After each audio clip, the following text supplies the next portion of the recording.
Hello, welcome back, Laura Volpin-Testa, Fashion Illustration Tribe. It's like our 20th snowstorm this winter. Ah! I just thought I'd grab a moment. There've been a few things I've been wanting to talk to you about. That's why I'm sitting here, no makeup, nothing. I just want to make sure I get them out to you because I think they're useful.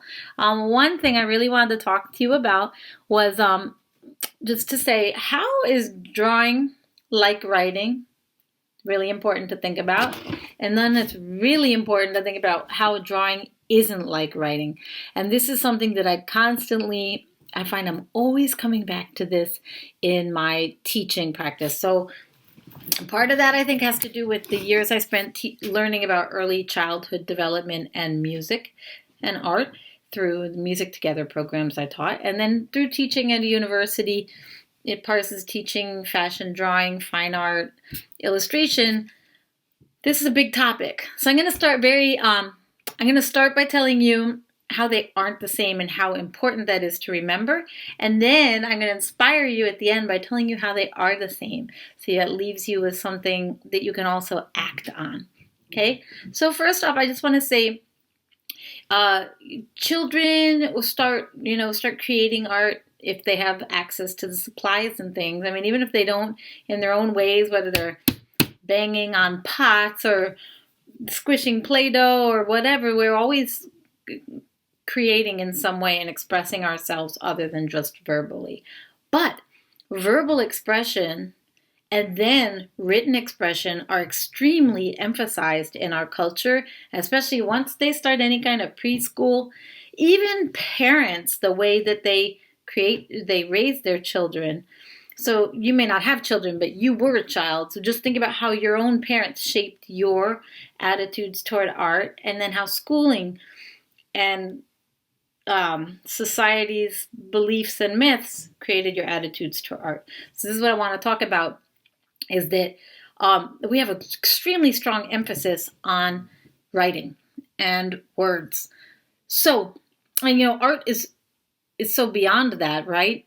Visual expression isn't as concrete, just like, when you can never find just quite the word for something you want to say.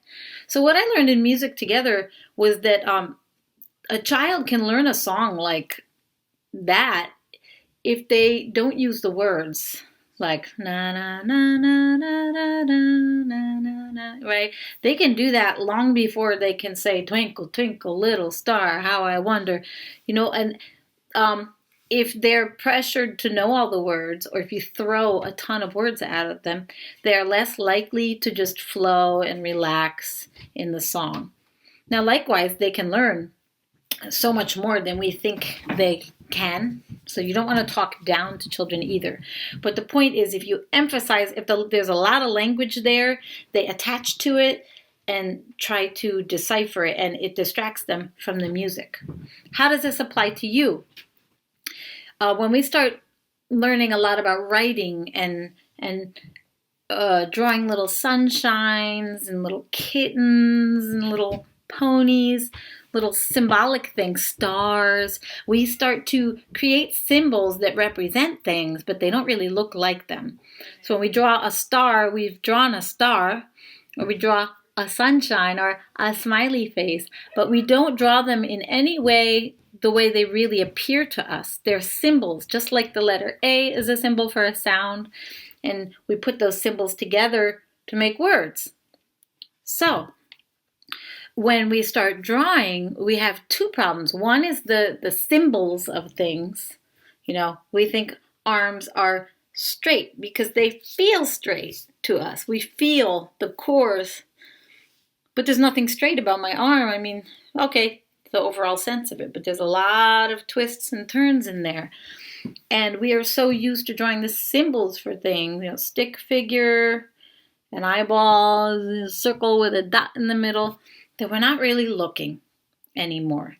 So one thing I loved learning when I was in design and art school, and that I also love cracking open for my students, is breaking beyond the symbols and getting back to ways that can actually trick you into seeing again, really seeing on a whole new level.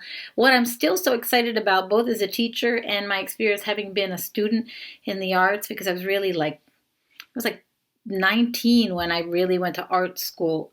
When I went to Parsons, I felt that I was given new eyes, and it was something to this day that just thrills me. I want to run around and give everybody new eyes. So the other aspect, besides the drawing of symbols, like a fork is a stick with a few lines on top, but there's so much more when you look at it. But also our alphabet, we take our little sharp pencils and we start writing with little lines. So when we start drawing, we really emphasize these lines. You probably noticed, and it works against us a lot. Okay, having a sharp little pencil on a white piece of paper and trying to draw this perfect line, and people are like, I can't draw, are you kidding me? And they give up already.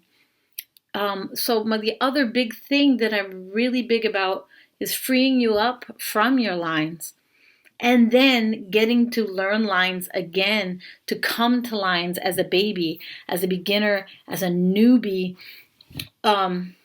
breaking the association between A, B, C in writing and then in drawing. So I don't want to get this too long, and we're already at 6 minutes. So I just wanted to say, really think about how drawing is not like writing, and remember that when you start approaching your art projects, that it doesn't have to be a bunch of little skinny lines like when you write. It can be blobs, it can be shapes, it can be arrangements of lines that are pleasing to you because they have a balance or a shape to them, not because they look the way they're supposed to, like it is with writing.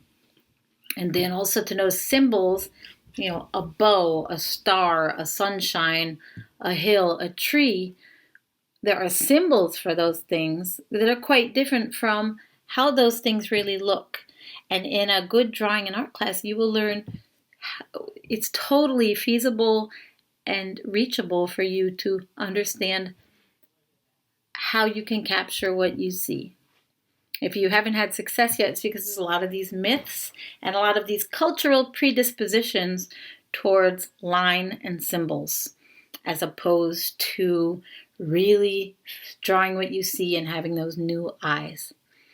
As your final inspiration as I leave you today, I just want to say, how are drawing and writing the same? I love that there's always a twist. The opposite is also always true. How are they both the same? They tell stories, right? You can express yourself with writing. You can tell stories with writing. And just remember that when you create a fashion sketch, or you draw a bowl of fruit, or you doodle and make shapes in a formation that is pleasing to you, a mandala, anything, you're telling a story, and that is how you want your drawing to be like writing. Thank you for joining me today. Please like this, share it, or subscribe to my channel if you'd like more such topics around art, music, and fashion illustration and design, which is what my courses at Fashion Illustration Tribe are about. I want to have inclusive, diverse, dynamic fashion for the future, all sizes, all ages, all shapes, colors, and sizes. I want to expand our vision of fashion, ethical fashion, design, sustainable design, good stuff. I love Instagram, so if you want to join me, I'm having a design party there every day, Fashion Illustration Tribe on Instagram. And my website, www.fashionillustrationtribe.com. You can subscribe for occasional updates. You can also see my Instagram and join it right there and get more information about my classes. Have a great day. Bye.